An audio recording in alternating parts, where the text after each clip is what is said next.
O governo de Minas suspendeu a discussão da adoção do modelo cívico-militar em escolas da rede estadual de ensino. Tá dando o que falar a pauta. A suspensão foi comunicada hoje em coletiva que foi convocada pelo governador Romeu Zema. Acompanhado do governador, o secretário de Educação, Igor Alvarenga, também conversou com jornalistas e deu motivo para a suspensão. Segundo o Igor, a suspensão das assembleias é motivada por denúncias de manipulação nas comunidades escolares. Soltou o verbo secretário, com a palavra. Fala comigo. A gente faz essa suspensão após o recesso escolar, que retoma no dia 1º. Nós iremos ter novas orientações para a retomada dos processos de escuta das comunidades. Aquelas comunidades que já fizeram as suas assembleias, as assembleias permanecem respeitadas, pois nós respeitamos a decisão democrática daquelas comunidades, mas vimos que ao longo deste processo diversas denúncias têm aparecido com tentativas por meio do sindicato, Sindiúte, de manipulação da comunidade com informações mentirosas, informações que não condizem com a verdade, como, por um exemplo, dizendo que os nossos estudantes terão que cortar o cabelo, que terão apenas que marchar nas escolas, que não são proposta das escolas cívico-militares. Assustadoramente, essa instituição que por algumas vezes defende entre aspas, a democracia, ela entrou com uma liminar no TJ solicitando a suspensão do direito de liberdade de expressão das nossas comunidades escolares, que esse momento é um momento de escuta. A democracia é necessário que tenhamos escuta ativa e respeito à verdade. O secretário de Educação de Minas Gerais, Igor Alvarenga, foi quem falou agora. O governador Romeu Zema também defendeu as audiências públicas, um projeto que ele chamou de democrático. Vamos ouvi-lo. Queremos fazer tudo com o maior critério possível. Acreditamos muito nesse projeto, que é um projeto democrático. Estamos cumprindo todo tipo de audiência, de escuta, tanto da comunidade escolar, como de alunos, como de pais. Será amplamente debatido.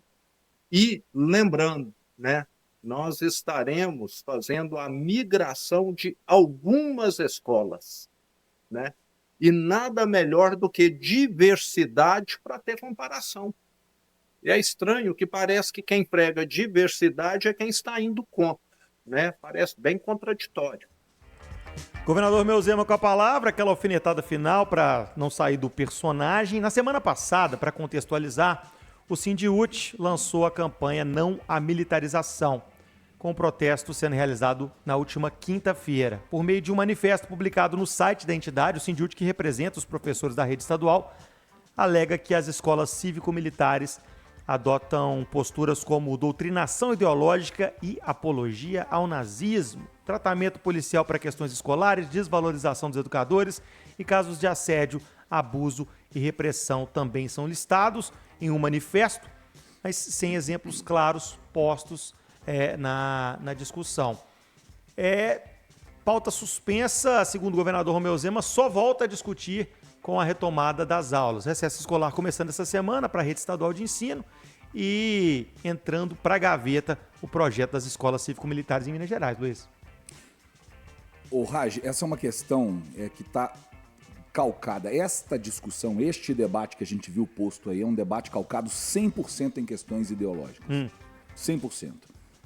Tanto o Sindiúte acha que essa discussão ela se restringe à militarização de escola, a marchar, cortar cabelo, usar uniforme. Como é que eles usam a expressão de... apologia ao nazismo. Cara, apologia ao nazismo é fim da picada na minha cabeça. Sem citar exemplos. Porque não tem absolutamente nenhum caso. E quando fala de ideologização, é o que a direita também fala em relação à esquerda. Sim. De doutrinação dentro da sala de aula. Sim. E os dois lados poderiam ter exemplos para citar, e os dois lados estão errados, do mesmo jeito.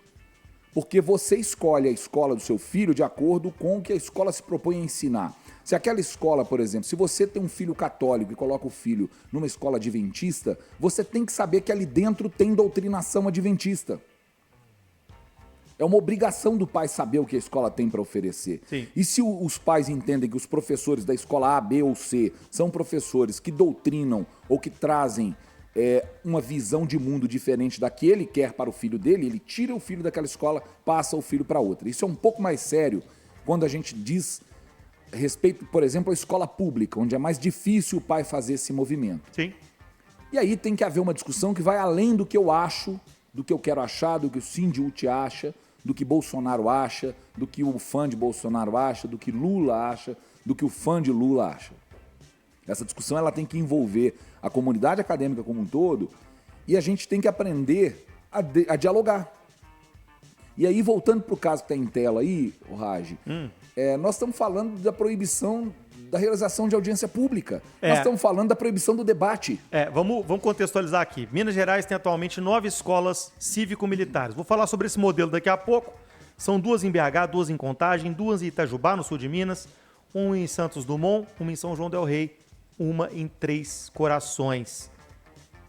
O projeto de escolas cívico-militares, o modelo, foi proposto pelo então presidente Jair Bolsonaro e a proposta previa um modelo de ensino em que as escolas são geridas por militares da reserva, seja do Corpo de Bombeiros, seja da Polícia Militar, mas a tutelagem, né, as aulas, o currículo, a base curricular seria montada ainda por professores, seguindo a Base Nacional Comum Curricular. É claro que a gente tem a teoria e tem a prática, mas na essência era isso. Não é militar dando aula para aluno, mas sim fazendo a gestão, a direção. É um modelo misto, são as ECINs. As escolas cívico-militares, são as ECINs. Existe um plano de desenvolvimento das ECINs. Exato. Apesar da lei ter sido revogada pelo presidente Lula, o Zema quer manter e é justo que ele o faça em Minas Gerais, e é para isso que a audiência pública está se servindo. O que foi revogado foi o Programa Nacional das Escolas Cívico-Militares, que era um programa de financiamento de quem quisesse implementar essas escolas nas cidades e nos estados. O governo de Jair Bolsonaro tinha um plano de implementar 270 e poucas escolas até 2023, de 19 a 23. Sim. Tinha implementado 100 e alguma coisa. Eu tenho esse número correto aqui, números oficiais do Ministério da Educação, eu vou achar. Mas eram 200 e poucas, implementaram 100 e poucas quando chegou no começo de 2023, o governo federal acabou com o plano. Mas não é proibido que a escola adote o modelo cívico-militar. E hoje o Zema ainda detalhou esse plano, esse programa. E, primeiro, as escolas que forem declaradas aptas não necessariamente se tornarão escolas cívico-militares, não é um processo automático, não é uma adesão automática, isso vai necessitar de um diálogo muito mais amplo. E mesmo assim, a expectativa é de que, no máximo, 300 das 1.600 escolas da rede estadual de ensino entrem para esse modelo cívico-militar. No máximo 300 escolas no estado inteiro. Isso vai depender, inclusive, do efetivo da reserva. Porque você tem que ter gente para gerir essas escolas. Aí eu vou trazer um dado que, inclusive, o Luiz Fernando e a Mayara trouxeram no deadline mais cedo, que são os números do Enem que saíram hoje. O Enem 2024 teve dados divulgados hoje.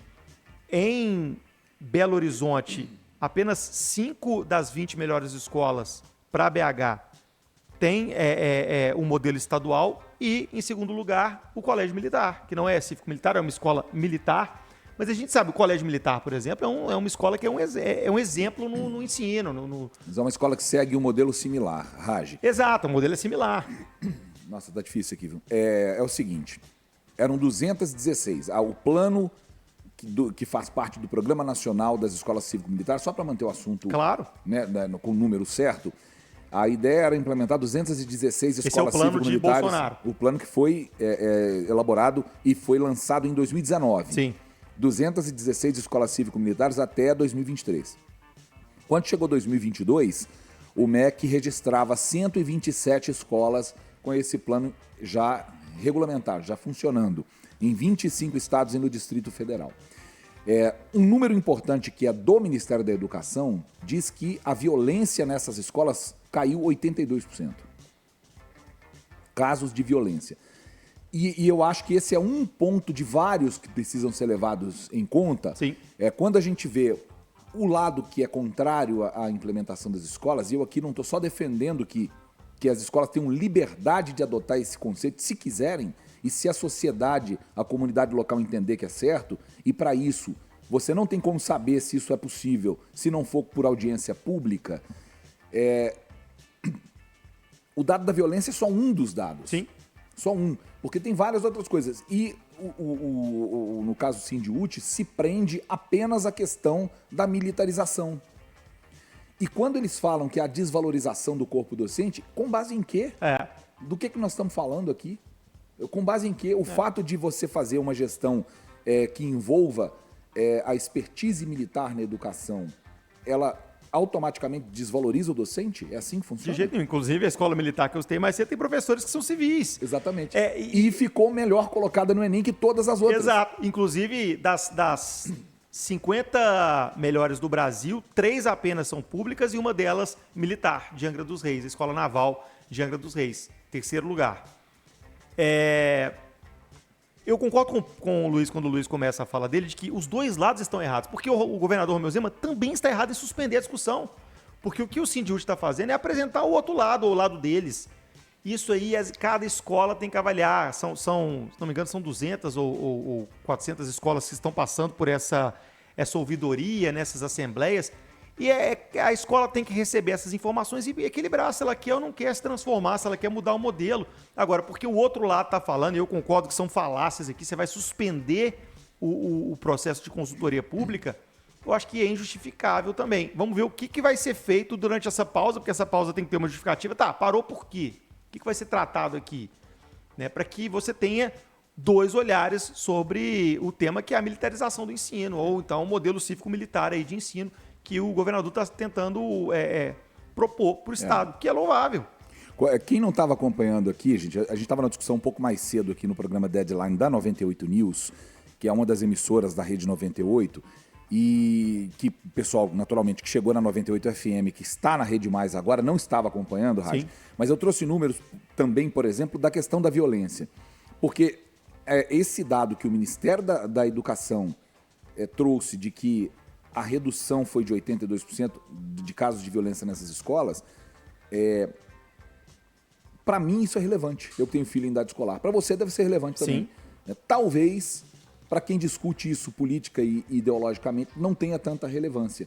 Mas eu acho que hoje, talvez, o maior problema que impede que a comunidade escolar se desenvolva melhor, que o Brasil tenha notas melhores no Enem, que o Brasil tenha notas melhores na avaliação da língua portuguesa, de matemática, em comparação, inclusive, com outros países, seja a violência. Os professores são muito mais desvalorizados quando eles estão expostos à violência dos próprios alunos, dos pais e de, por exemplo, traficantes de droga ou líderes de quadrilha, chefes de quadrilha, desculpe usar a palavra líder para isso, chefes de quadrilhas, que em lugares de vulnerabilidade social controlam, inclusive, o que a escola pode ou não pode fazer.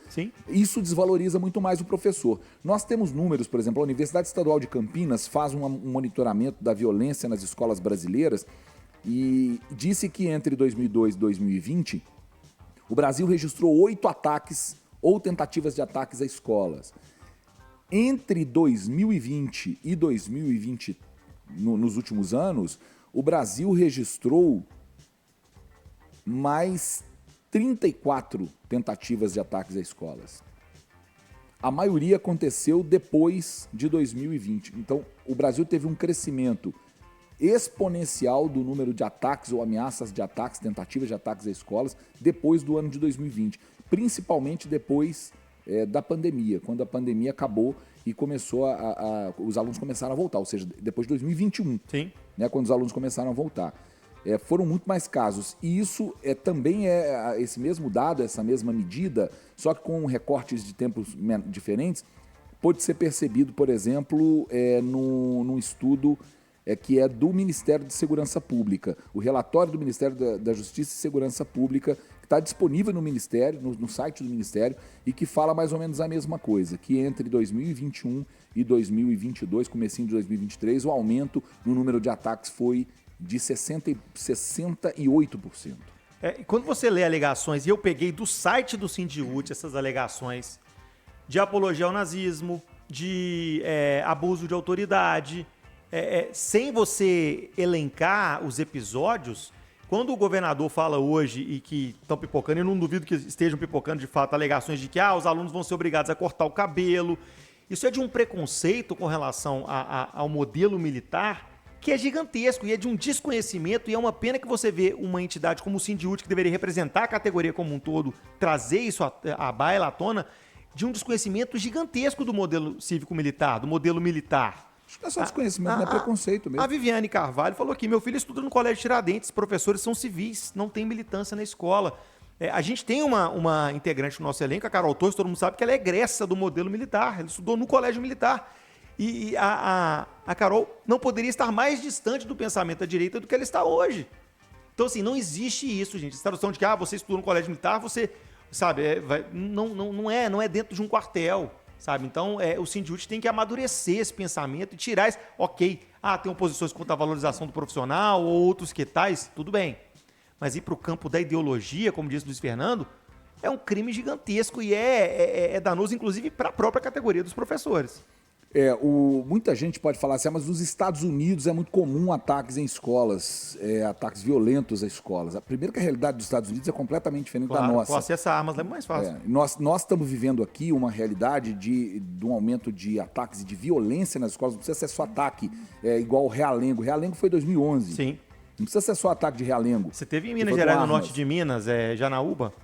Janaúba foi uma outra coisa ainda diferente, né? Que não foi um ataque feito... Foi um atentado, né? Foi um atentado. Foi um maluco que botou fogo lá na escola, matou várias crianças. Nós estamos falando até de ataque partindo da própria escola, de alunos da própria escola, ou ex-alunos da própria escola.